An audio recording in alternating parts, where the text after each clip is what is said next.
We are going to continue today with solving equations, and we're skipping 0.4 just because that's something that I feel like is better for me to do with you when I'm at school, and moving on to 0.5. And 0.5 is bringing into our solving basket, our skills, what do we do if we have an absolute value? So we might have to refresh our memory on what an absolute value is.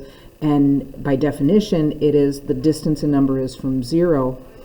And so when we're solving with absolute values, we have two directions that we can go, from 0 to the left and from 0 to the right. And so that means whenever we deal with an absolute value, there's a potential for two answers. If the absolute value of x is 5, that's saying, what can I put inside of this absolute value that would give me an answer 5 that is 5 units from 0 on the number line? Well, the absolute value of 5 is 5 because on the number line, here's 0, 1, 2, 3, 4, 5 units to the right is 5.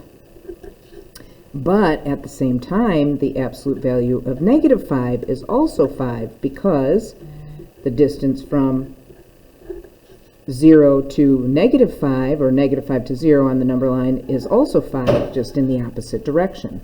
And so when we're solving these, we have to consider the fact that whatever is inside that absolute value could be the positive value, or it could be the negative value that we have. Now, don't just always assume, now the first couple the first two are going to be the same, but we can't always assume that it's going to be the number and its opposite. That's only if the absolute value is taken of x. But if something is done to x inside that absolute value, it's going to change things up. But for the next one, kind of the same thing. What's inside of here could be 133, or what's inside of there could be negative 133. Both of those would produce that answer, positive 133. So again, my answers are 133 and negative 133. Now again, I know it's tough to start out with this because then people think, oh, I get my answer and all I have to do is make the negative answer. It doesn't work that way.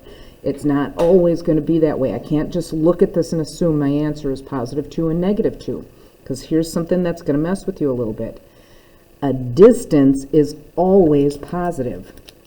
And that means if I'm trying to figure out what the absolute value of a negative number is, it can't be done. You don't, even if you move backwards, you're still moving. And so we don't have a solution when we are looking for the absolute value of a negative number. That would be a negative distance that doesn't exist.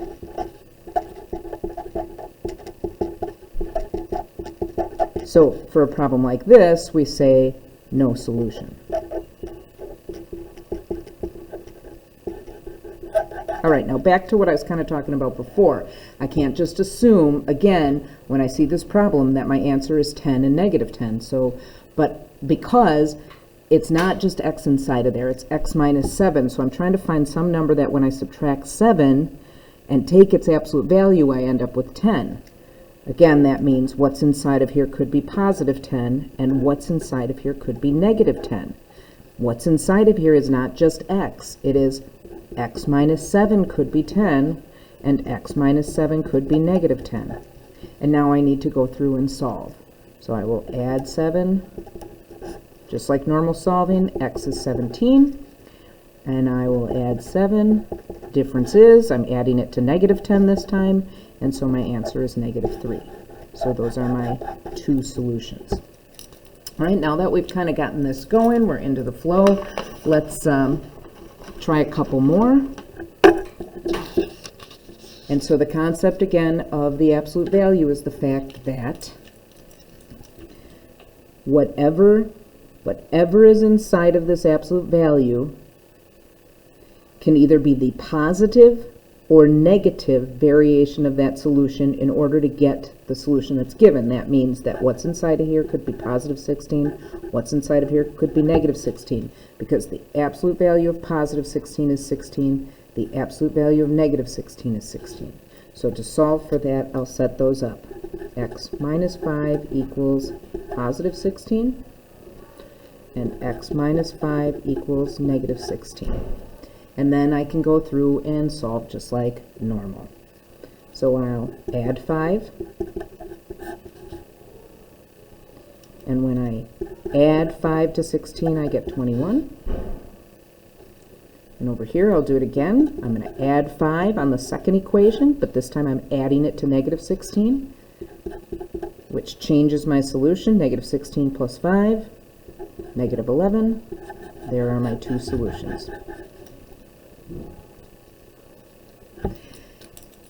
All right, up next, we're going to get into some two-step equations. And so two-step means that I have 2 steps that I need to take in order to solve. But I'm going to go through this the same way.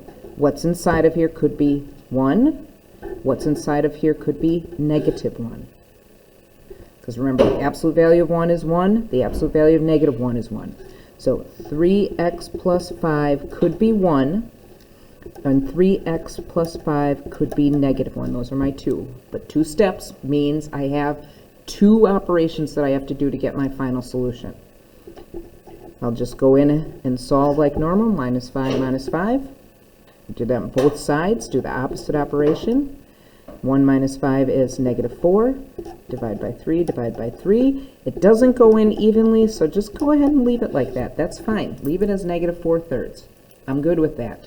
If you change it into negative 1 1/3, fine. But I usually just, why make more work on yourself? Doesn't go in evenly, can't be reduced. I'm going to leave it as is. So let's go through and do the second half. The absolute values are going to double our work because we'll have the positive answer and the negative answer. And so minus 5, minus 5. The thing is, what I do on both sides doesn't change. It's just what I get for my answer. So negative 1 minus 5 is like negative 1 plus negative 5. That's negative 6. Divide by 3, divide by 3. X is negative 2. 2 solutions for that particular problem. Now I'm back to another scenario here in problem number 4 that we brought up before. Is there any way that you can take the absolute value of something and end up with a negative answer? No, because you can't have a negative distance. This is a negative distance. Not possible. Even if you're moving backwards again, you're still moving. So we don't have a negative distance there. So what do I say? No solution.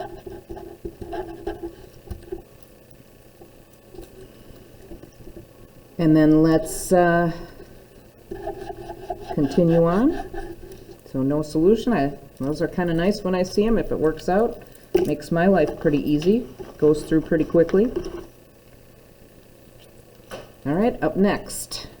I see a negative inside of here. Does that mean no solution? Nope. Just the answer here can't be negative.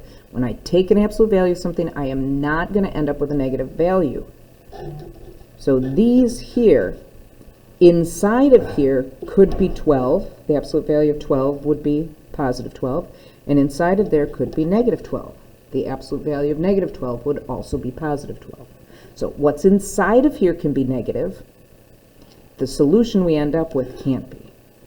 So this is what's inside of there. Negative 2x plus 7 could be positive 12, and negative 2x plus 7 could be negative 12. So I'm going to go ahead and solve. Minus 7 on both sides. Remember, opposite of operation, I get rid of any addition or subtraction first. Negative 2x is 5. Then I'll get rid of that 2. Divide by negative 2. Divide by negative 2. X ends up being negative 5/2. And so there's my final solution for the first part. Moving on, I'm going to do the same things on this one, just normal solving. I have plus. I subtract on both sides. Negative 2x is negative 19. Negative 12 minus 7 is like negative 12 plus negative 7, negative 19. Divide by negative 2, divide by negative 2. So x is 19/2. Now I made them both positive because 2 negatives are going to end up being a positive value. Unlike the other one where it was positive 5 divided by negative 2. This is a negative divided by a negative. But they don't go in evenly, so I'm just going to leave it as that fraction. Again, if you want to write it as a mixed number, go ahead. If you want to write it as a decimal, that's okay. I prefer not. I prefer the fractions, so I would suggest that you keep it in the fraction form. Again, why make more work on yourself? All right? We are down to our last two. So the last two problems that we need to look at. If you need to pause this and get stuff copied down, you can. I know sometimes I talk fast and math fast, and I'm not there to see if you have any questions, so just let the sub know if you need to pause and back up. All right, so down, like I said, to our last two. Just like when we were solving square root problems and square root and square problems, where we had to undo the square root by squaring the answer, and we had to undo the square by taking the square root of the answer. That's what we did last week. We had to make sure that the square root or the squared portion of it were by itself. And same thing goes for an absolute value. This minus 5 here is outside of the absolute value, and so I need to remove it before I start doing my solving. So I'm going to get the absolute value, isolate the absolute value by adding the 5 over to the other side. So the absolute value of 4x minus 12 is equal to 12. And now once I'm there, then I can do my breakdown. Either what's in there is positive 12 or what's in there is negative 12. So my two equations. I'm going to do a different color because I'm sort of tight in space here. Either 4x minus 12 is positive 12 or 4x minus 12 is negative 12. Those are my two. What's inside of there could be the positive value to get 12 or the negative value to get 12. So now I'll solve. Plus 12 on both sides. 4x equals 24, and then divide by 4. So I just got rid of the minus 12 by adding it, added it over to the other side. It disappeared on the left, or divided out, I should say, or sorry, added out, cancel each other out. And so x is 6, so that's one of my solutions. Then I'll go on the other side, and do the same thing. I'll add 12, add 12. 4x is negative 12 plus positive 12 is 0. Divide by 4, divide by 4. Just doing the opposite operation. Most of you are pretty quick and doing okay with your solving. X is 0. All right, down to our last problem. And I just wanted to put this one out here to point something out, to make a point so that you guys understand. You cannot always just jump right in and say, hey, I see negative 27, done and done. I can't do this problem. I can't answer this problem. Because remember, the only time I can make that, that assumption is when I'm solving for the absolute value. And to do that, I have to have the absolute value by itself. And so I have a negative 3 hanging out in front. Now the negative 3, it's a negative 3 multiplied by the absolute value, and I know it's multiplied by the absolute value because there's no sign between the 3 and the first absolute value line. So opposite of multiplication is division. I'll divide that out, negative 3, negative 3. I get absolute value of 8 minus x is equal to negative 27 divided by negative 3 is positive 9. And now I can do my breakdown. Either what's inside of there is positive 9 or what's inside of there is negative 9. And now I can do the two equations. Again, those absolute values, double your work. Make you do two equations to solve, one for the positive and one for the negative. So 8 minus x is positive 9, or 8 minus x is negative 9. And then I can solve, subtract the 8 on both sides. The 8 itself is positive, the x is negative, the 8 is positive. So I'm going to subtract the 8. I get the opposite of x equals 1. A way to work through this one is to get rid of that negative 1. I could either divide both sides by negative 1, multiply both sides by negative 1, because I don't want negative x, I don't want the opposite of x. What I usually do is I just change the sign. So if the opposite of x is 1, then x must be negative 1. And I'll go through that process again on the next one. Minus 8, minus 8. The opposite of x is negative 17. If the opposite of x is negative 17, then regular x must be positive 17. And so those are my two solutions. All right? The sub will give you your assignment for today. If you finish your assignment early, it's pretty short. I think there's 5 questions on your homework. It's 10-5. But if you finish that and you still have not finished your